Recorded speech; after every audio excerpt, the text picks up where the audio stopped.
we are pleased to be able to host Leo. Um, Let me just pray the prayer by Reverend Fran Pratt once more. So, whatever attitude or posture you take, just welcome the words.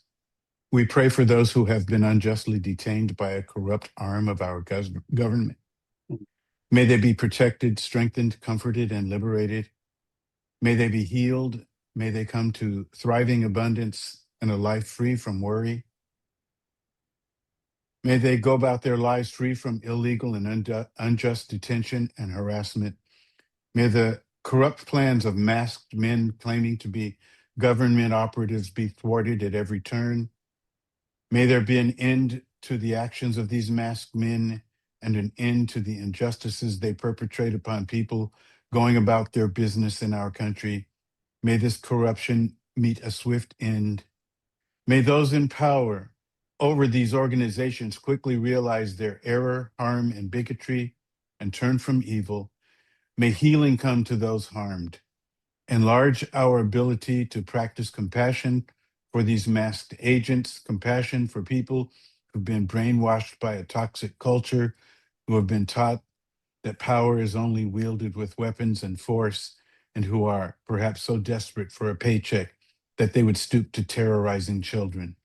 We do not condone their actions, but we are practiced enough to see the divine spark hidden within even the most corrupt humans among us. Let the influence of awake and enlivened people get through to them. May the peace and love we cultivate within ourselves be so potent and contagious and winsome that it spreads even to ICE, even to the fear-mongering politicians behind ICE, and especially to the victims of ICE. We know that to rule by fear is to constantly live in fear of losing power. They are scared. We know that fear won't win, but love will. And so we practice our love over and over daily until every breath, with every breath, until it is so large within us that it encompasses even our enemies and oppressors, even the most distorted and corrupted among us, that it sweeps up their victims in a healing wave, that it cancels their wrongdoing and restores the harmed to wholeness. We're glad to have our brother Leo, born and raised in Ventura County. He started the Lab 805 Creative Studio back in 2008. It quickly grew into a welcoming hub and vibrant community space dedicated to supporting local social justice causes, from fighting police brutality to tenants' rights. Over the years, thanks to his deep community connections and experience, Leo was fortunate to be the part of the founding team of VC Defensa. This organization has become one of the most effective rapid response teams in the country. VC Defensa also shared its skills and strategies with groups nationwide, especially during the intense federal interventions in Los Angeles, Chicago, and Minnesota, helping countless other teams stand strong. And so it is with great joy that we receive the gift, who is um, Brother Leo. Thank you very much. It's an honor and a great privilege to be here with you guys on this Sunday morning. I appreciate the beauty of you guys' words, the energy that was shared here. So it's for a lot of us, so much of this is a continuation of a fight and a struggle that we've witnessed our whole lives. I know for me in particular, there's been so many waves of movements, right, that tend to grab attention and headlines and get everybody worked up. And I think as organizers, one of the best things we could do is try to capture, yes, encourage, support those waves when they hit their peak, but try and capture as much of that energy to sustain us during the low tide when nobody's paying attention to these struggles till the moment they move back up. When I look at a lot of the young folks that are a part of our organization now, and I do the math on how old they are, especially those that were born in, say, 2000 or anything right around that time. I start to realize that these kids grew up in a whole environment that for us was just a continuation of Chaos. so many different struggles that go back as well.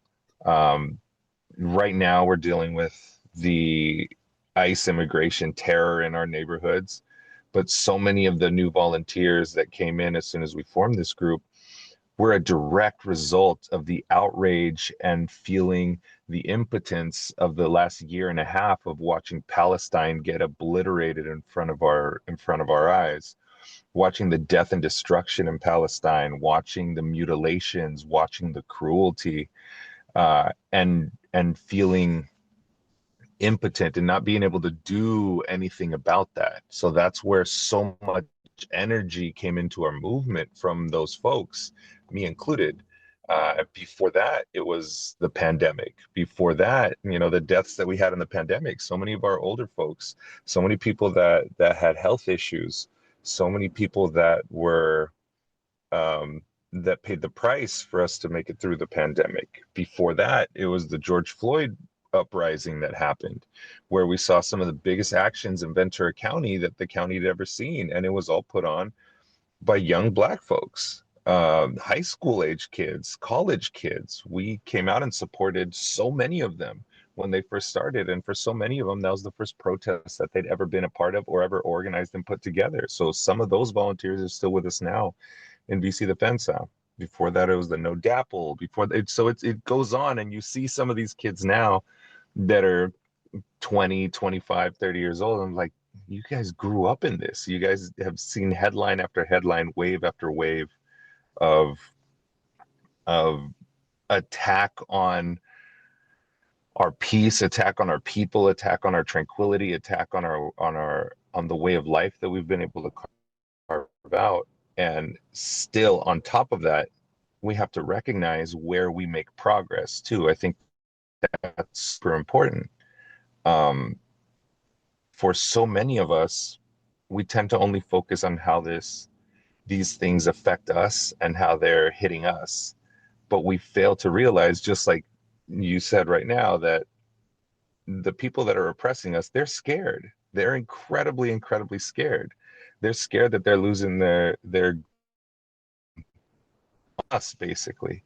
Um, when we see these ICE agents, we do see them with their hands trembling. We do see them nervous. We do see them scared a lot of times.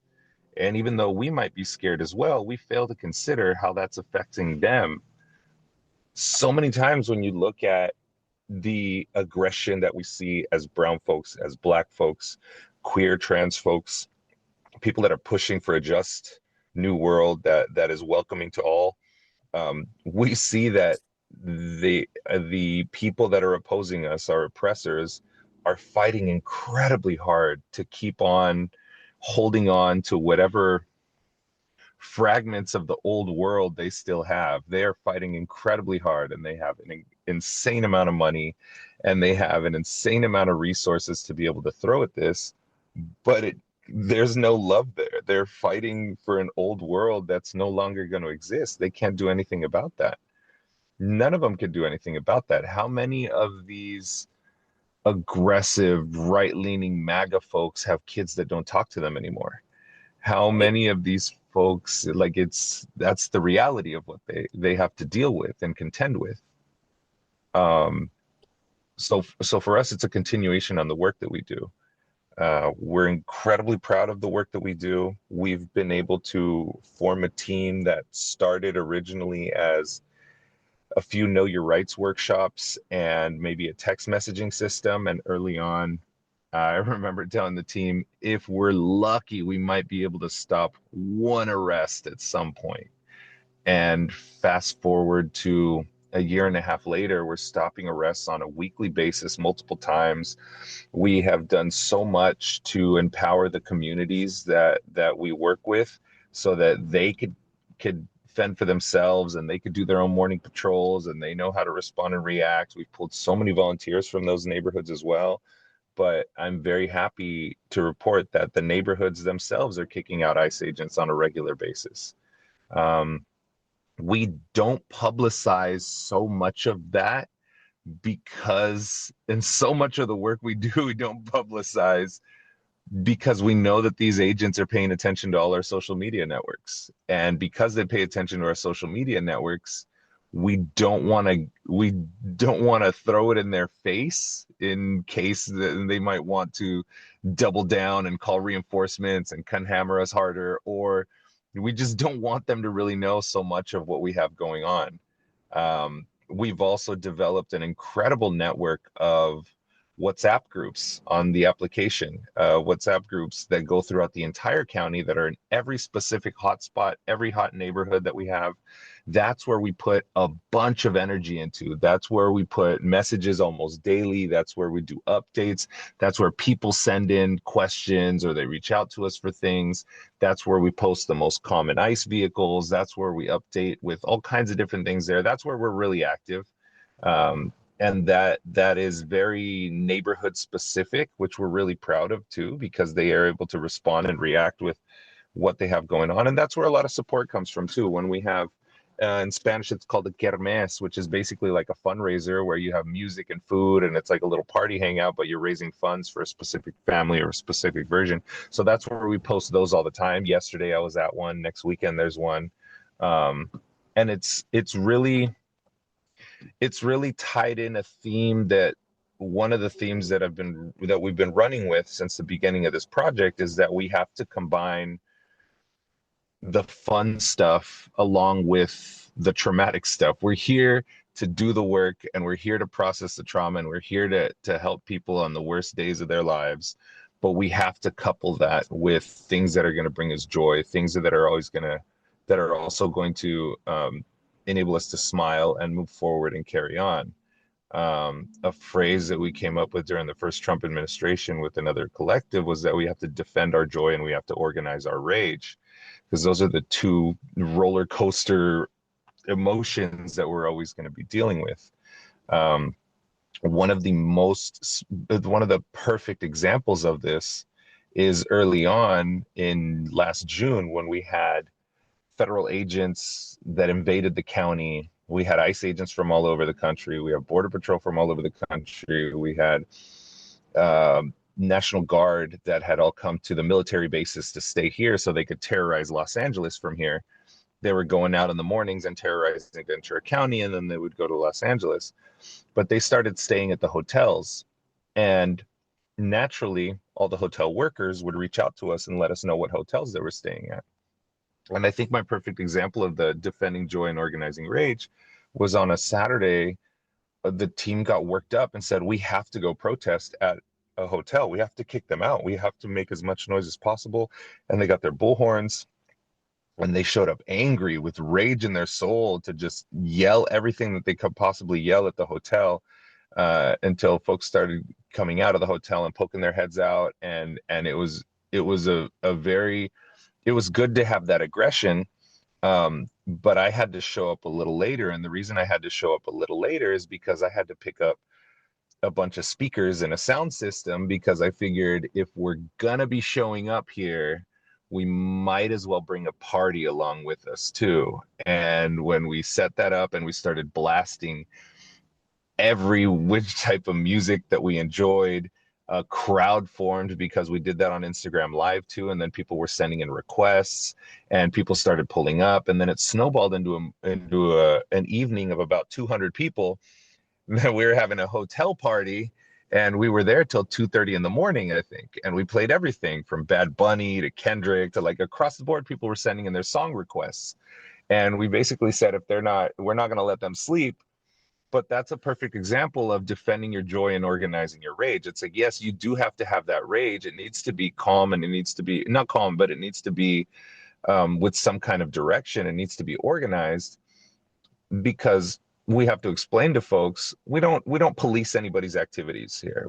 But we do explain to folks, especially new folks when they come in, that want to stab tires and smash windows and shoot ICE officers and this and that.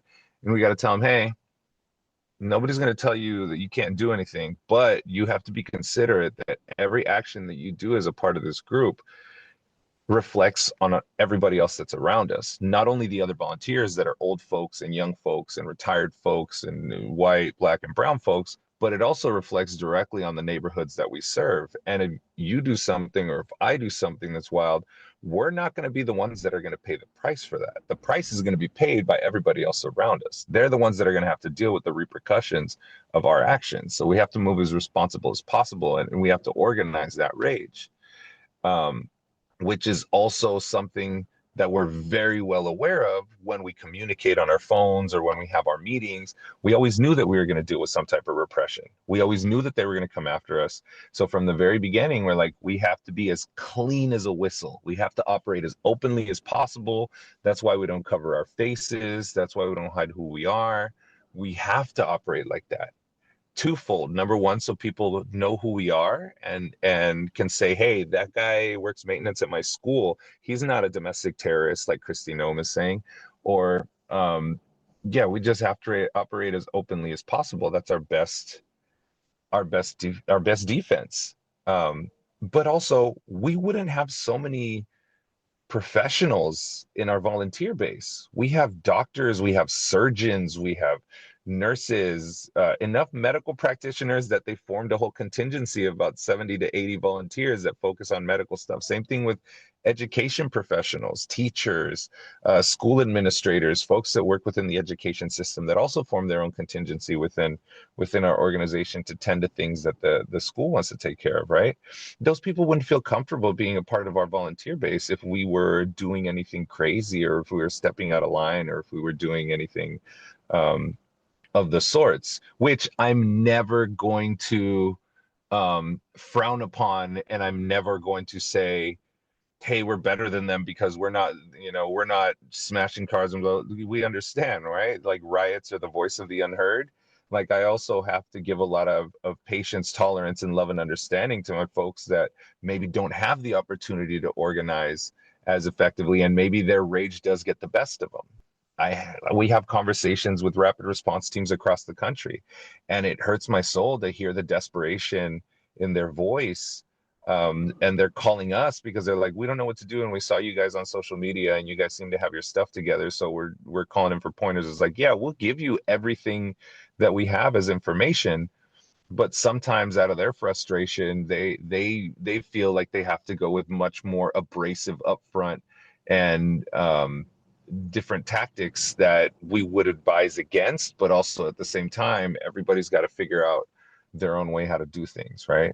um, for us, what we discovered too is that there's no secret to anything that we're doing. Nothing that we're doing can't be replicated across the nation. Quite the opposite. We feel that it's very, very easy to replicate this across the nation. And one of the big missing pieces is that there is no substitute for knocking on doors. There's no substitute for talking to neighbors. We've done that. We do that day in, day out. Right now, I'm sitting in Camarillo on Mobile Street because this street was hit earlier this week. And the rest of the team is out here talking to people, getting them into the WhatsApp groups and handing out flyers and knocking on doors. And that's exactly what I'm going to do once I'm done here. So it's day in, day out constantly. There's no substitute for the work. But also with with folks that we run into, we developed a huge family support team.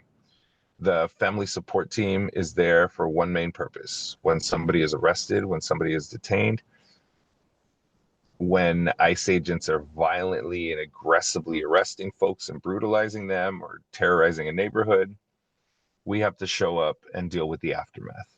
We're the ones that pay the price for their violence. And what that means is we have to sometimes inform the family of what just happened, and we have to sit with them. We have to process that trauma with them. We have to hear out their stories of the situations that they've been going through. And now we compound on top of that an arrest. We compound on top of that, maybe the main breadwinner was gone and you're left with a wife and some kids, and maybe the husband was the only one that drove, or maybe he was the only one that worked sometimes. So now we have to figure out a few things. Now we have to figure out, how's rent going to get paid? How are the kids going to get taken care of? How are folks going to get around? And now you have that main breadwinner gone. Rarely when we run into these families is an arrest the only issue that they're dealing with. Housing insecurity, food insecurity, uh, all the other multitude of issues. As an organization, we always saw that as our goal, to be able to tend to those issues. And we always joke that if ICE disappeared tomorrow, we would grow as an organization because we wouldn't have to look over our shoulder every 5 minutes. We'd be able to focus on all those other issues that are affecting these families. So the family support team developed from that. We have a conversation with the family. We're like, all right, what are their needs? Do they need food? We have food pantries, and we have every Friday a food distribution at Oxnard College that serves 300 families. So we connect them with that. If we need to bring it directly to their door, we'll do that.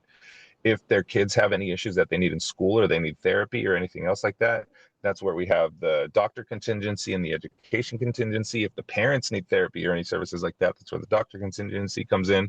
Um, my mom is in charge of the portion of the project that teaches ladies and folks how to drive so that they could get their driver's license. So she's got about 5 right now that she's working with, and that kind of cycles through. We've done everything from help folks sell their extra car. We take it to the local mechanic that's a friend so that he fixes it up so we could turn around and sell it, which coincidentally, my mom is on Facebook Marketplace all the time too. So she handles that part. My mom does a lot of things. I just twice in a row I mentioned her, but there's a whole bunch of volunteers that do other stuff. I think just, I'm not trying to make it seem like this organization is just me and my mom. It's not. So there's that. It's just a whole bunch of things that developed out of the necessity for tending to these issues. We never had a laundry list of services that we offered. We meet with folks and be like, okay, we hear out their story, and then we figure out what can we do about it. We take families to the border to reconnect with their deported folks. We just went last Monday to pick up a bunch of kids that were coming back for school that went out for the summer to hang out with their deported family members. So we make trips back and forth to the border on a regular basis. It's a whole operation that's organizing, and the best part of all is that volunteers that get to sign up. If I'm a volunteer that lives in Newberry Park or in Simi Valley, you sign up to this, be a volunteer for this organization that's countywide, but also your job and your responsibility is to work within your neighborhood in Simi Valley. There's hot spots in Simi Valley. There's outreach that needs to get done in Simi Valley. We need responders in Simi Valley, so we pride ourselves on being hyper local, while at the same time bringing in the resources and the skills and the capacity of a countywide organization. And still we have access to national and international support as well, which we're really proud of too, that was able to be formed from that. And I think the last point that I'll touch on, and the most important point that I'll touch on, is that we're not here to be anybody's heroes. We're not here to show up into a neighborhood and be the heroes. No, quite the opposite. We're here because we need the community to support itself and to support each other. And we have the steps of what worked in other communities. So this is what we propose to folks, but it's also on them how involved and how to what extent they want to do. Unfortunately, the vast majority of these neighborhoods pull up and they respond, and we form our own little teams within those neighborhoods that are going out every morning, maybe 10-15 minutes earlier, and checking the hotspots for the suspicious cars that we're looking for before they go on to work, and they'll report it to the rest of the group. um, and that's the point. The point is for none of us to be necessary to the organization. If I disappeared tomorrow, absolutely nothing changes within the organization. Everybody has a role. Everything's been delegated. I'm not necessary. I don't need to be here. um, None of us are. Nobody on the steering committee, none of the individual volunteers are necessary for the organization to continue flowing. There's 5 dispatchers right now. What originally I started being the only dispatcher immediately as soon as we could, we trained up. There's 5 dispatchers right now that are rotating with another 5 dispatchers. So if 5 dispatchers are gone, we still have another 5 that could jump in and knock it out. And that's kind of how we set things up, is to make sure that there was enough capacity built with the folks around us so that we're not absolutely necessary. We also and I'll end with this, the we're incredibly proud as well that so many people were willing to join our volunteer base. And early on, it was a question of what are we going to do with maybe a lot of older white folks that don't speak Spanish? How are we going to incorporate them into this? They can't do outreach. They can't talk directly to the community, and they're a little disconnected from that. What are we going to do? Oh, okay, cool. That was easy. We figured it out. They were the ones that were able to go talk to businesses. They were the ones that were able to get us in the school districts with the schools. They're the ones that help us maybe do some of the patrolling and do some of the giving rides. And then they're also the ones that help with fundraising and connecting with this and that. So after that, we took it as a point of pride to be like, okay, cool. Anybody who has any interest in doing any of this type of work, we will find you something to do. My favorite example is one of my old friends, Jim, that was in Newbury Park. Jim did not have a cell phone, was never on social media. He would email me things and he would call me from his landline. So it was very difficult to keep him up to date on what we were doing as an organization and how fast things were flowing until we realized, okay, Jim, I got something for you that you could do on your own at your own pace at your own time. Camarillo has a check-in office where the ICE officers work out of. Every day there's 10 appointments of people that go in there to that check-in office to get a little check-in on their paper, and then they take off. And some of those people are being detained because ICE needs to hit their quota, and if we do a good enough job on the streets, they're going to take them from the ISAP office. So Jim started showing up every morning at 8 o'clock, handing out flyers and outreach material with our phone number. He developed decent enough Spanish to get the basics out of the way.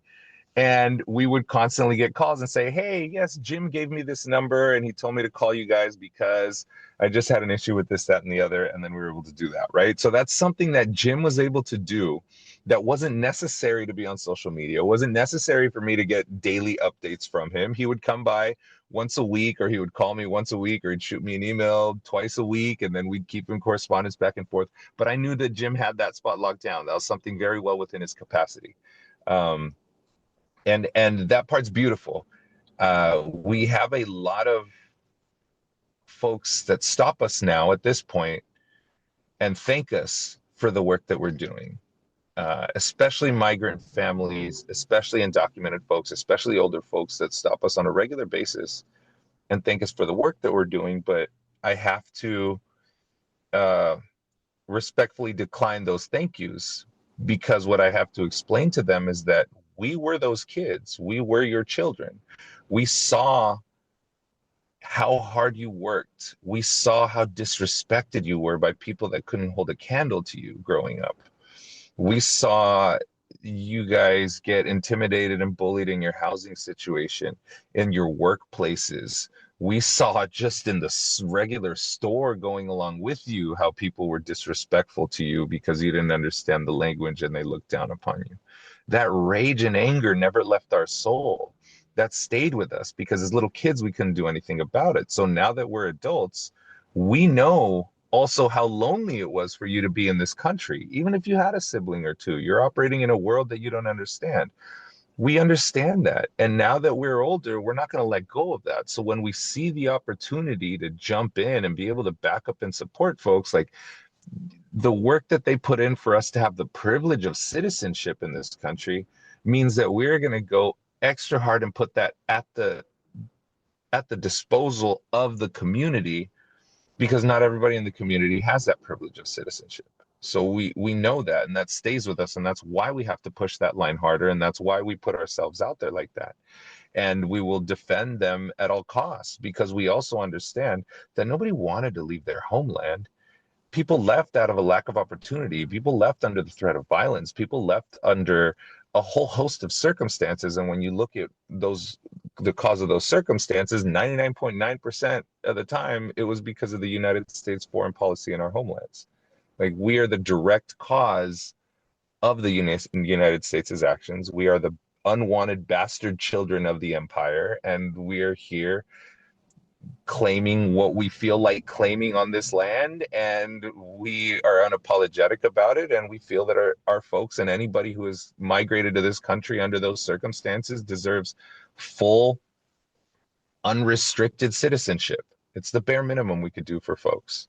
And that's it. Thank you very much.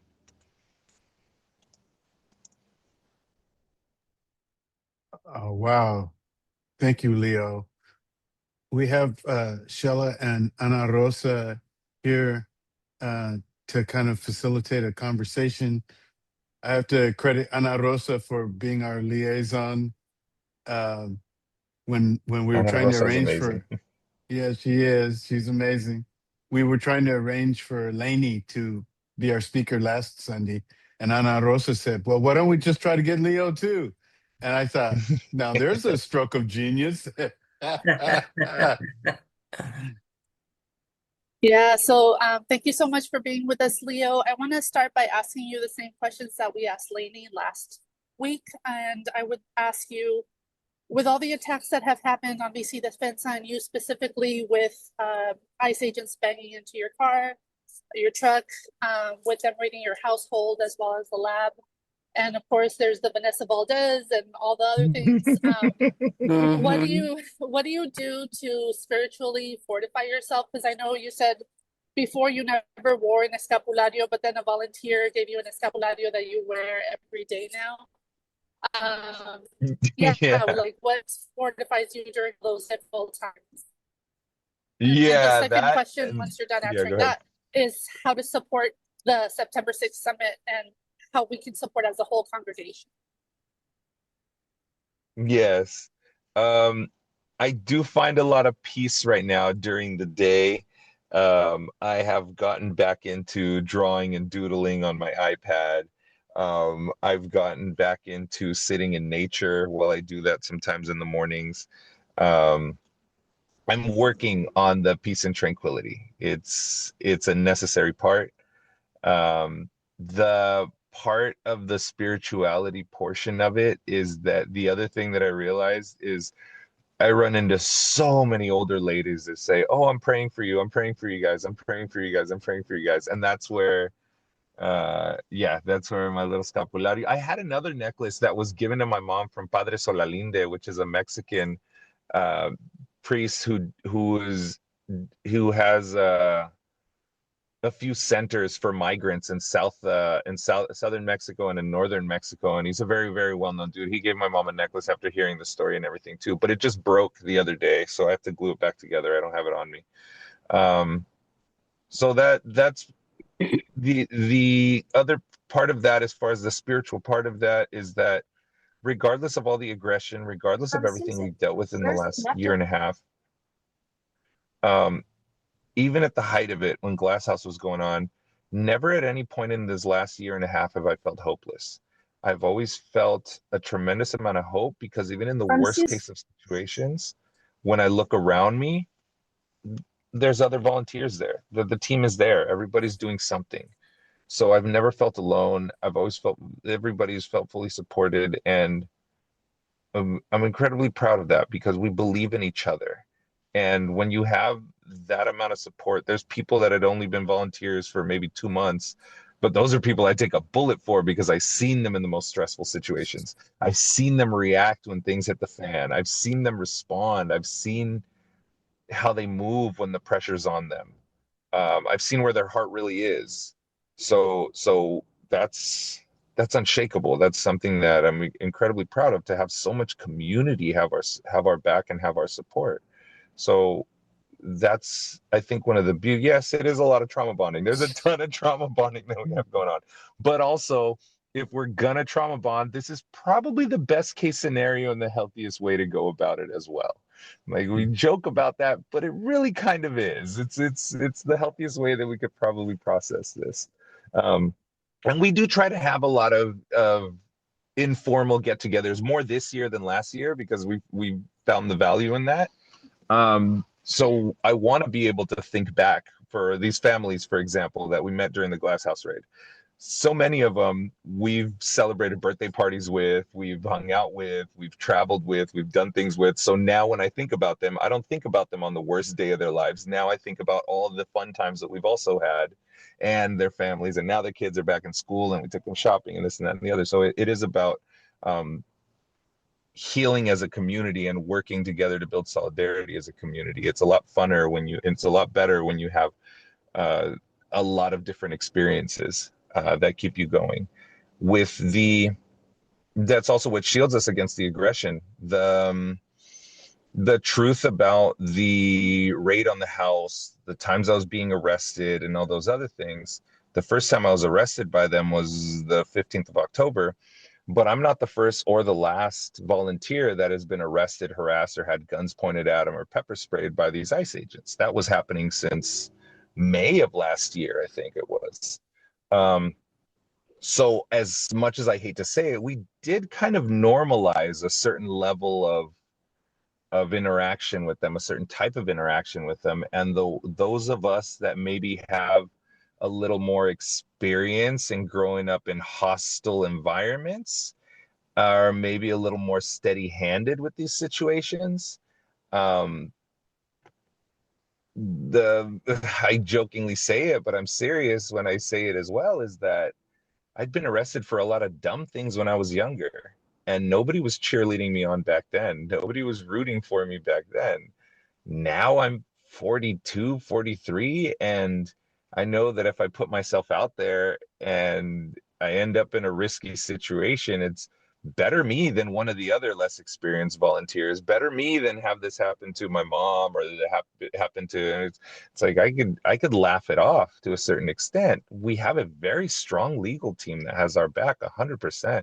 And that legal team, the second time I got arrested, that I asked to be taken to the hospital, the lawyer showed up, shot me a smile, and immediately started mouthing off on all the ICE agents, and they ended up leaving me and uncuffing me within 10-15 minutes after she caused a scene at the hospital. It's like, we understand how to push certain boundaries, so we know that even if we find ourselves in cuffs or we find ourselves in a situation, we know that everybody is doing everything they can to resolve the issue. So there is a tremendous amount of peace that comes from that, as weirdly as it sounds.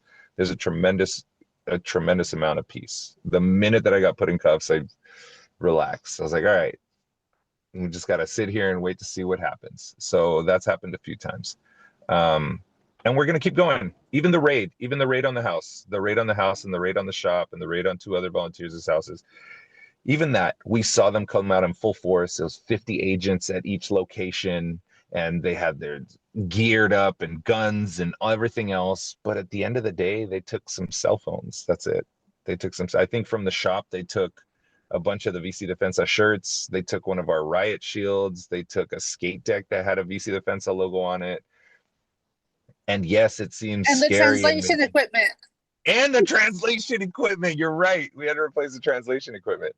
But when they did that, after the dust settled, I laughed because I said there was 200 agents that stormed 4 locations, and that's all they took.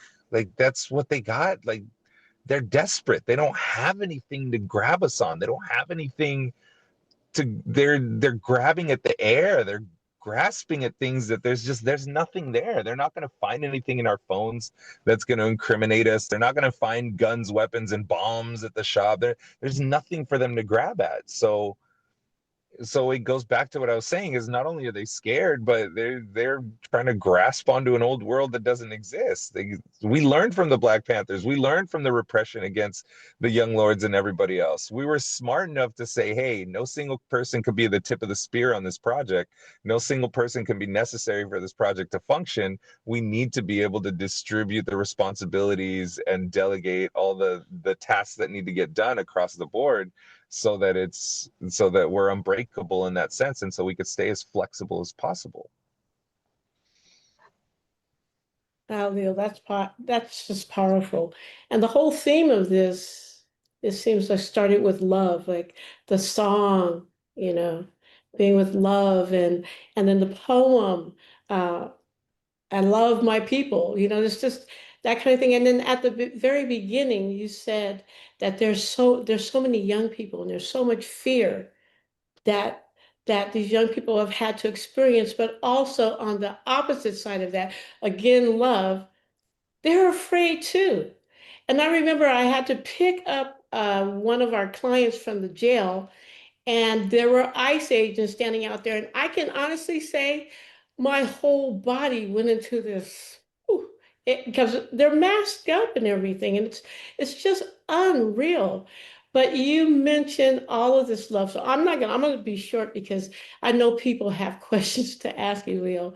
But early this morning, my daughter and I were talking, and with all this love that you're talking about and the fear that's being shown, we were talking about a statement that she sent me, and it says that there are times if a person is drowning, that they fight their rescuer. And what I'm seeing is how many times you are just coming out like you guys do. You're trying to rescue them, and they can't see it because the ICE agents and not they can't see that if they just see what you're doing, they're being rescued. You're trying to rescue them. Because in the end, how can they rest peacefully when this all comes down? How can they rest peacefully with what they've done? And when they realize, so I don't know. I mean, I just thought that statement was they're drowning and they can't even they don't even understand that so many people, so many people in VC Defensa and other places all over are trying to rescue them. I don't know. What do you think about that? I think that you're right in that sense. This project for us and the work that we do comes from a tremendous amount of love for our people. Do I hate ICE agents? Yeah, I do. But that pales in comparison to the love that I have for my people. And that's why I think our project developed in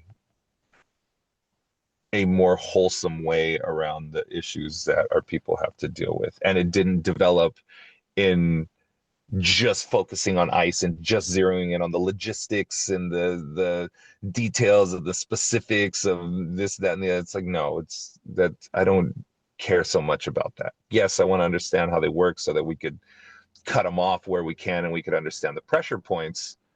But the truth of the matter is this project is what I want. I want kids to have an after school program in their neighborhood that they could walk to that's being led by other kids that are older in their neighborhood, because the oldest kids are always having to help the younger kids with their homework. So maybe we could get a stipend to those older kids to help all the little kids with their homework and have that turn into whatever it turns into, or a summer program, or things like that. It's like that's the goal. That's what we want. We want happy, strong communities.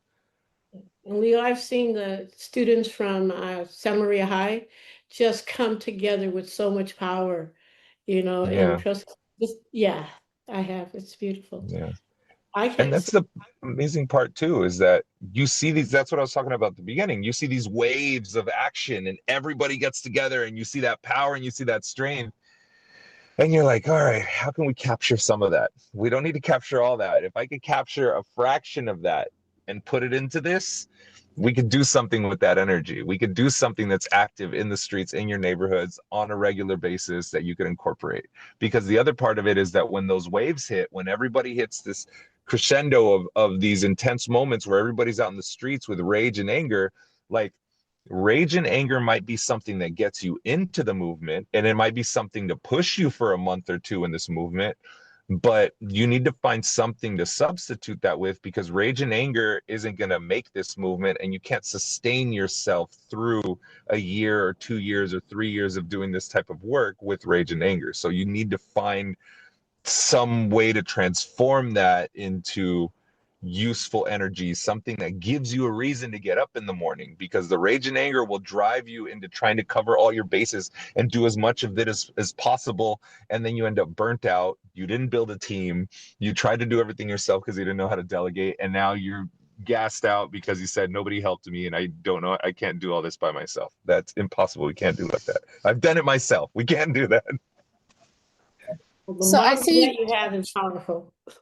Go ahead. Yeah, oh no, Jacob's I been was just waiting. gonna say, yeah, Jacob's been waiting, and then after Jacob, Julia and Clint, and then Michael. Thank you. Two quick question. Had I started looking for agents at high schools? Are they recruiting high go encourage students to join us and have you been successful in getting any ICE agents to quit their jobs and join you? Ooh, that is the first part of the question. We did see them early last year try to do recruitment at Channel Islands. The students at Channel Islands put a halt to that immediately. They pumped the brakes on that really, really fast. So even though we still get Army recruiters in the middle schools of Oxnard and the high schools, we haven't seen the ICE agents try to recruit, which that you mentioned that now, it does bring up another point, is that so many of these federal agents are Latinos. So many of these federal agents are my age, younger, around my age. It is shocking to see how many of them there were. When I got arrested the first time, taken to the federal building in downtown LA, it was just the halls were crawling with these Latino agents. I would say the majority of the agents out of the LA facility are Latino, probably about 60 to 70% of them. So that I think goes more into a point that I bring up when we do the workshop with families and with undocumented folks, is like, please, for the love of God, be careful how you're raising your kids. I know that amongst the Mexican families, it's always a very traditional, misogynist and very conservative phrase that it's like, I don't want my kids to be queers or drug addicts or, like loose daughters. And I always tell folks jokingly, I was like, I would rather have all three of those than have my kid be an ICE agent. A million times over. I'd rather have all three of those. So that part for the first part. For the second part, I don't know if any ICE agents have actually quit being ICE agents because of the work that we do, but I have, beyond a shadow of a doubt, and it happens on a regular basis, we have mentally broken these guys. We have watched them break and buckle. We have put pressure on them and kicked them out of neighborhoods that have flustered them. It has forced them to go drive an hour out of the way. I know Santa Maria got hit at the end of last year, at the end of 2025. Santa Maria got hit really, really hard, and they made 80 something arrests out there. But what most people don't know is that the team that was making those arrests out there was our local ICE agents from Camarillo that drove all the way out to Santa Maria to team up with the team in Santa Maria to make those arrests, because the end of the year was coming and they were so short on their quota of arrests that they needed to make, that they needed to drive way out of our sphere of influence to make those arrests. And even then, they were out there for 4 days. The vast majority of those arrests happened the first 2 days, because the third day and the fourth day, we had sent 7 of our best patrollers out there. Santa Barbara sent a bunch of their patrollers out there, and they hardly made any arrests the last 2 days that they were out there because we jammed them up. So we have watched them break. One of the things with the county jail, one of the folks in here was talking about seeing them at the county jail. Here at the Ventura County Jail, we always tell new volunteers to go to the county jail if they see a notification that ICE is there. Yes, we're not going to be able to stop the arrest from happening. We're very limited on what we could do because it's in the same area as the sheriffs and there's cameras everywhere and blah, blah, blah, blah, blah, blah, blah. But the reason why we want everybody to go is, number one, we have to keep pressure on them everywhere that they pop up. But more importantly, we want new volunteers to go because that's where you have the support of other volunteers that are more experienced. That's where you have the ICE agents that are just sitting there waiting for somebody to be released. But also that is where you could vent all your anger and frustration directly at them. That's where you get to hurl things at them. That's where you get to say whatever you want. But also that's where we want you to humanize them. We want you to see their hands tremble as it hovers over their pepper spray bottle, and watch how they don't make eye contact with you. We want you to have that experience so that when you do run into them on the streets, you don't have the same level of fear. It's like Monsters Inc. when Sully's being this big crazy scary character, but to the little girl he's just Kitty. So like, we want you to see these guys as who they are. We want you to perceive them who they are. Is that Michael Johnson? Oh, yeah. Michael Johnson. He's one of our amazing volunteers as well. So yes, that's that. Right. Leo, man, let me just say, can I just tell you, you've been one of my favorite things to follow in the last couple of years. You know, I'm familiar with Ventura, very familiar with Ventura. I'm an affiliate of the Avenue. I'm that kind of white person. I'm not the Pierpont. I'm not the skinhead dog. I'm not. I'm the Avenue kind of white person. And so when Michael and Linnea tell me, "Oh man, we live down in Ventura," I'm all, "Oh my God, you guys live right in the heat of white supremacy. Like you got Jesus." MAGA, you know what I Yeah. mean? Like, I understand that kind of thing. And here's the thing, you know, you're doing exactly what you need to do. And that spreading it out like that is the smartest thing. I'm going to tell you something.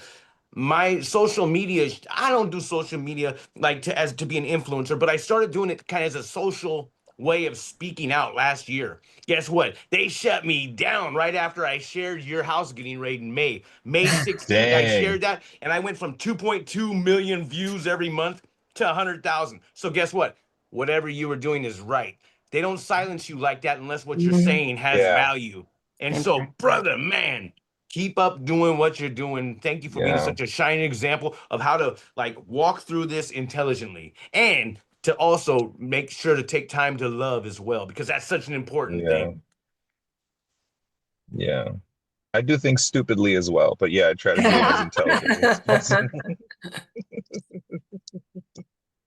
I try to tell people, especially kids when they're asking me stuff, I was like, look, if there's one thing I'm an absolute master of, above all in this universe, of all the things that I'm good at, I am the absolute best at screwing up. I am a master at screwing up. The goal is to not try and screw up the same way twice. I want to screw up in new, innovative ways, not in the same way all the time. I think it's Michael's turn now. Okay, I have just a few things to say, but first of all, Leo, Linnea's here too, but her camera's broken. She's down there in the square, and she's in the other room, loving you too. Leo just mentioned this is just more bringing up some things that he said, not necessarily a question. He was talking about the ICE agents being scared. You know, Laney, because you saw Laney last week, and so this is a couple of months ago, and it was that 3 hour time at the jail. And Laney and Ryan were just giving these guys rafts of poop and more and more and more. It was a 3 hour thing, and more and more and more of us were filling the actually in the waiting room, you know, for the or they let them out. And after Laney had given these guys so much crap, one of them had to leave. He peed his pants. And he came back in about 15 minutes later with a whole new uniform on and everything. And we all started cheering for him. It was just real poetic justice. But one thing, Leo mentioned his mom, Laura, and all the things she does. What he didn't mention is she's also in the process, she and another volunteer, Don, are trying to, they've already lobbied the county supervisor and starting a tutoring center out here in Saticoy. So, yeah, and the long Leo alluded to and Laney talked about the camaraderie around and between the different volunteers.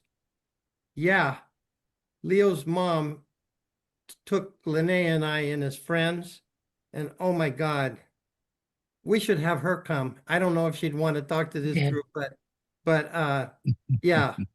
And then just the last thing, and I know that people aren't supposed to talk with their things blacked out, but maybe Linnea will have something to say. But I'm so glad that you had Leo here today because he downplayed his role and he is the poster boy for humility, but you guys can see that I wrote these words down.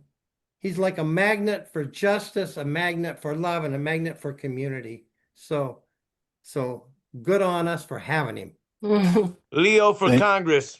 thank you, Michael, for those words. And we're going to go ahead and wind down.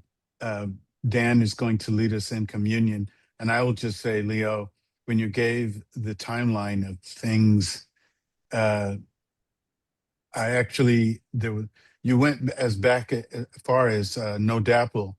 But when you listed those things, you could have kept going, right? I mean, Yeah. you could have kept going with whatever, Mike Brown, Trayvon, Yes, Sandra Bland, exactly. Before that, I was on Mike and on. Brown, Royce Trayvon.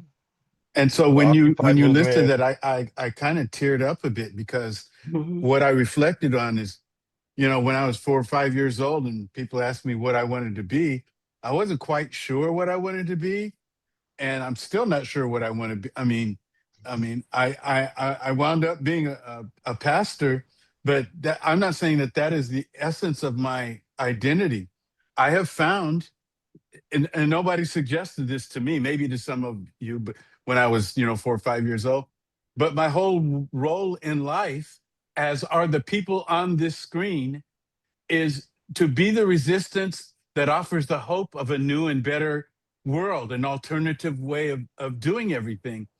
And that's what we are. The people that you have on your team who are medical personnel or teachers, Yeah. that's just how they're making that's how they're paying the bills Yeah. and that kind of thing. And of course, they're serving humanity in those ways, just as all of us are, and as I am. We're serving humanity, but really we're doing it because we're representing a different world that doesn't fit in the world that we have. So thank you for being here and representing all of that. And we're gonna Yes. go to Dan.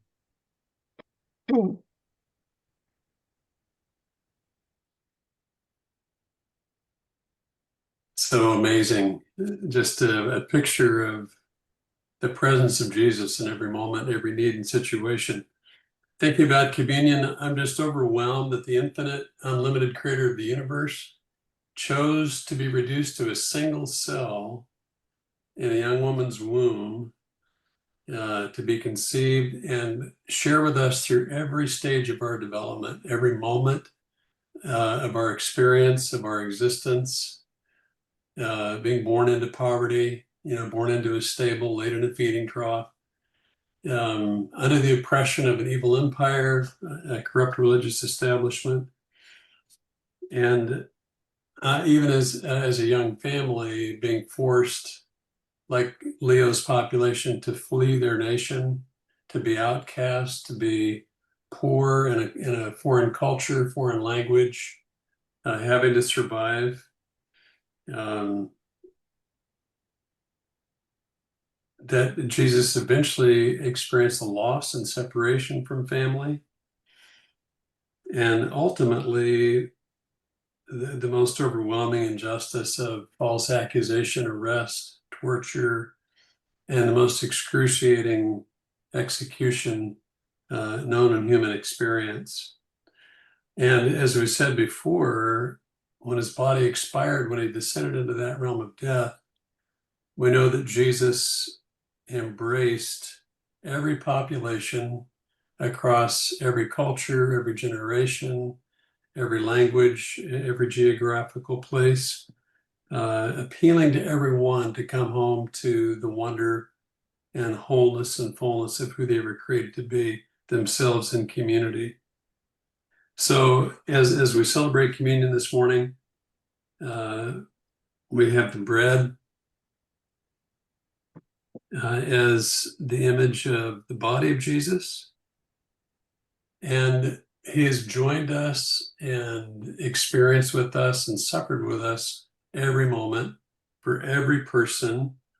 Like Leo alluded to this morning, he joins with the experience of not only the oppressed and the suffering, but also the brokenness and the dysfunction and abuse of the oppressor. And so we just want to say thank you, Jesus, for identifying with us universally, completely, giving us the comfort of your presence, your identification with us, knowing that we're loved, that we're embraced, we're understood, that you're with us. And so we receive you together.